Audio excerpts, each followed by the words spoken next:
Title graphic, Disability Law Center and logo. Hi, I'm Stan Eichner, Director of Litigation at the Disability Law Center. DLC is the Protection and Advocacy System for Massachusetts. Our mission is to provide legal advocacy to promote the fundamental right of all people with disabilities to participate fully and equally in the social and economic life of Massachusetts.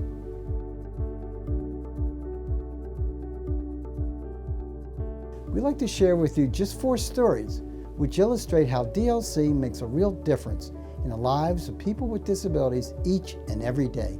Title, Aiden, Augustin, Mattapan, Massachusetts. Photo of a young boy standing next to his mother. On that one. A woman shows the boy how to play notes on an electric piano. My name is Pamela Coveney. I'm a senior attorney at DLC. Pamela is interviewed in her office. Ms. Augustin came to DLC about 2.5 years ago, and she had a boy, Aiden, who was having trouble at school. Shot of the boy playing piano.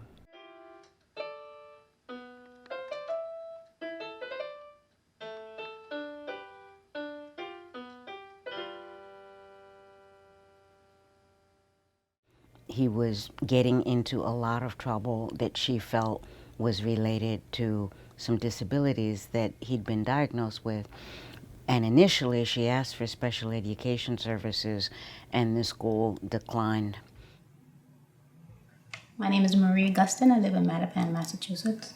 My name's Aiden Augustin and I live in Mattapan, Massachusetts. Marie and Aiden are interviewed in their living room. They put them in a regular classroom, but almost immediately I was getting an average of 4 or 5 phone calls per day.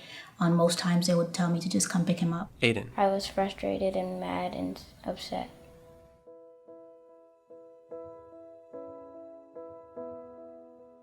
Pamela. The overall problem is that sometimes there's a misunderstanding or a failure to acknowledge the nexus between a diagnosed disability and certain kinds of behavior.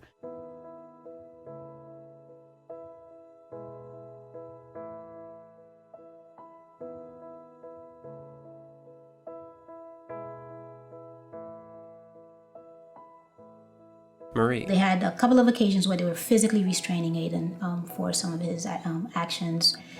At one point they started pouring water down his face, and he had indicated that he couldn't breathe, and they said it was because they needed to cool him down. In addition to the disciplinary problems and the way they were responding, they weren't doing anything to help him keep up with his schoolwork when he was out of school. And I was very concerned that academically he was going to continue to fall behind.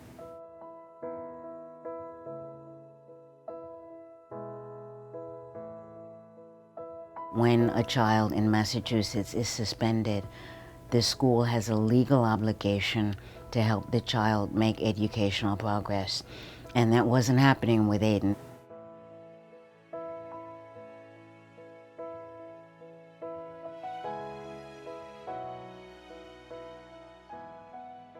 I called the DLC, went in with Aiden, and we spoke to Ms. Coveney. She went to the school with us. She wrote letters. I mean, and a big chunk of it, honestly, was helping me figure out what I needed to do, structuring what I needed to do when I was dealing with the school directly. Eventually, I helped to arrange for Aiden to get into another school.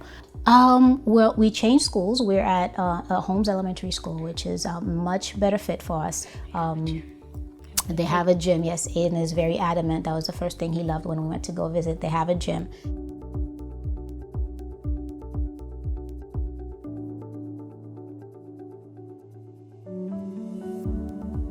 Throughout the day, they're able to take breaks so that they're able to go back and focus. So we went from 30 days of suspension. I can't even count how many phone calls to almost none.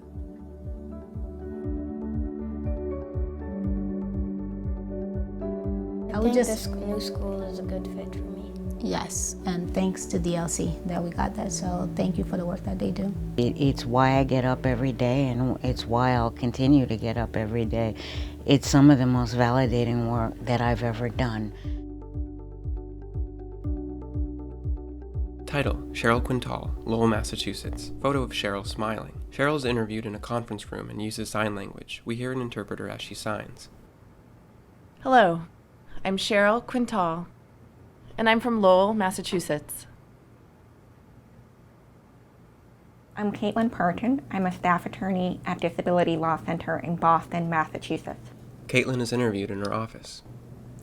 Cheryl contacted our office. She had been discriminated against by a department store. She tried to pay her bill over the phone and they wouldn't let her.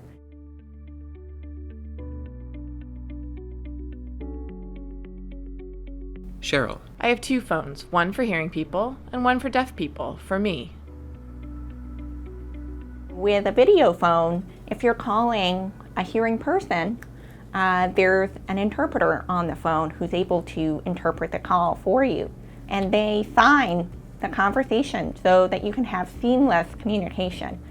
The customer service representative that Cheryl spoke with refused to take her call on a video phone because there was a third party on the line. Shot of Cheryl using a video phone.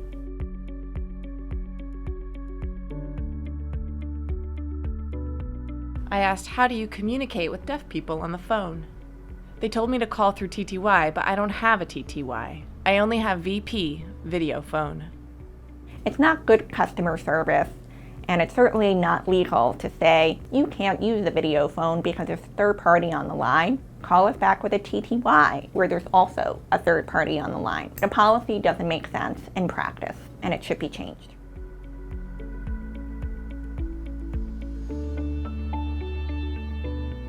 I'm sure the department store has plenty of other languages available over the phone.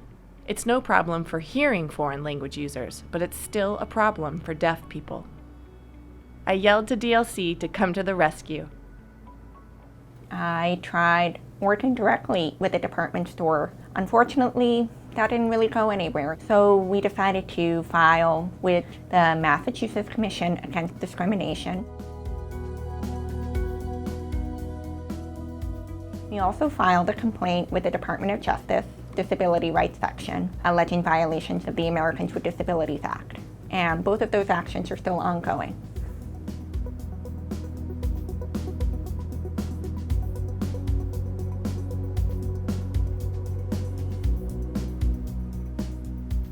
It feels good that DLC decided to help me. I was thrilled. I can't imagine what would have happened if they didn't help. Title: Daniel McLean, East Longmeadow, Massachusetts. Photo of a young man in a wheelchair next to his father. Shot of the young man being wheeled down the ramp of an accessible van. He types into a speech device. Hi, my name is Daniel. My name is James McLean. This is my son Daniel. We've been together for almost 25 years. Daniel and James are interviewed in their living room. Dan was originally in a workshop program, but then the laws changed and he was really no longer eligible to be in such a program. So he was switching to a community-based day program. My name is Erin Hayne O'Sullivan. I'm a staff attorney here at DLC. Erin is interviewed in her office. So Dan came to DLC. He was in a sheltered workshop and really wanted to get into a program that would allow him to access the community. His parents had been trying to find a program, and they did. However, the program didn't have a wheelchair accessible van, and therefore Dan, who uses a wheelchair, could not go.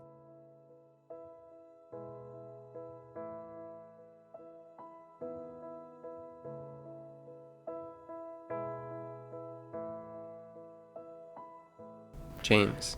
They did have someone else there who I believe would stay behind on various trips, and that just didn't seem right to us, so called Erin.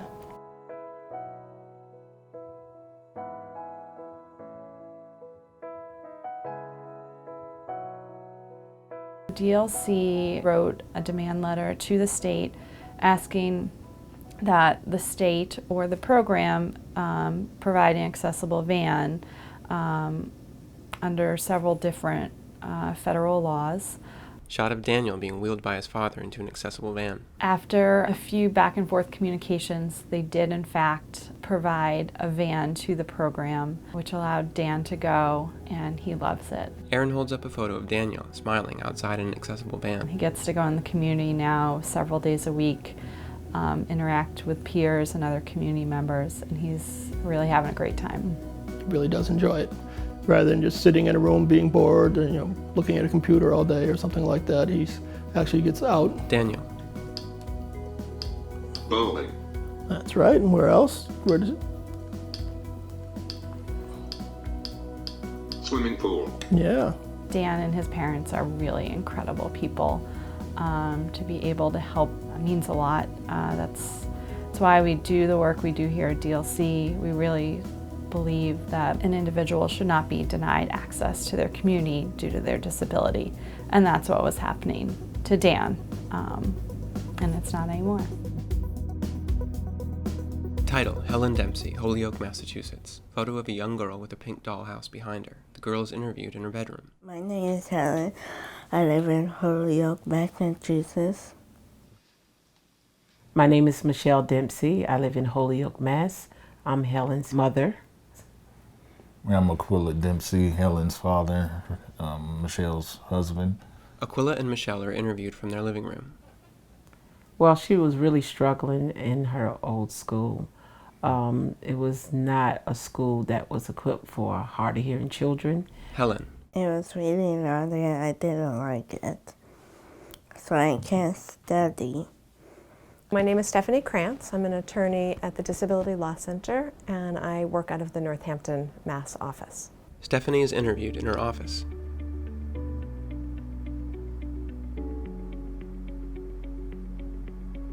Helen has a substantial hearing loss, and she is able to hear, but it needs to be a quiet environment. Because of the noise level and the fact that there wasn't a teacher for the deaf, she wasn't able to access the curriculum. And in addition, her FM hearing, assistive hearing device wasn't working. So whatever the teacher's saying, it goes through that device into Helen, directly into her hearing aid. But the FM system kept just not working. Shot of Helen's finished homework hanging from the wall. She's a smart kid. By her being in that environment, kind of stressed her out.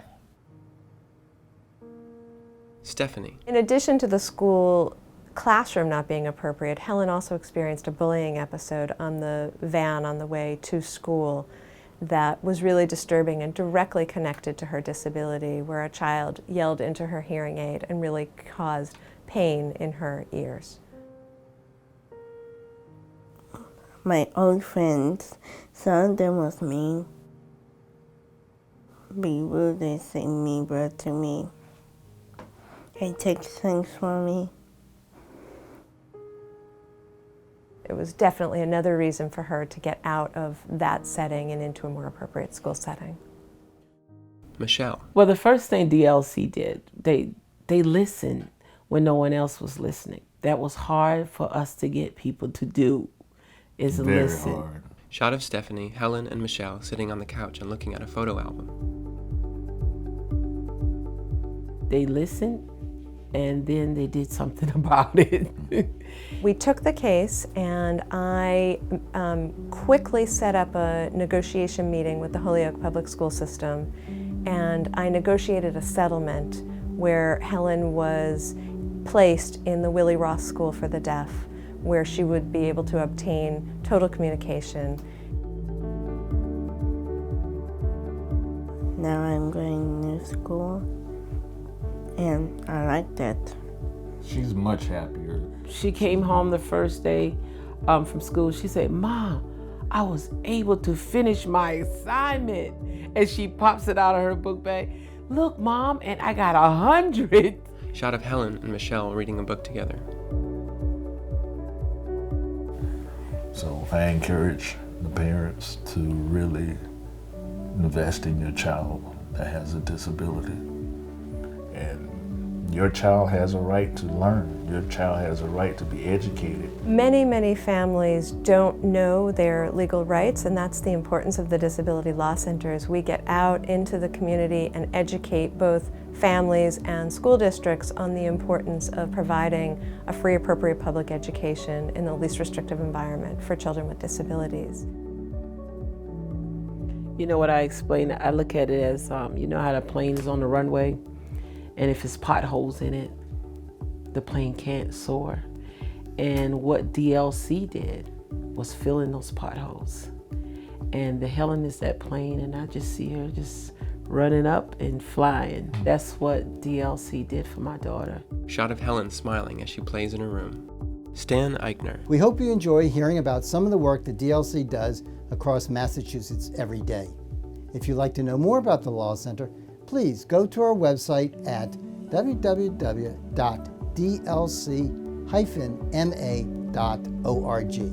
Thanks so much. Produced by Rooted in Rights.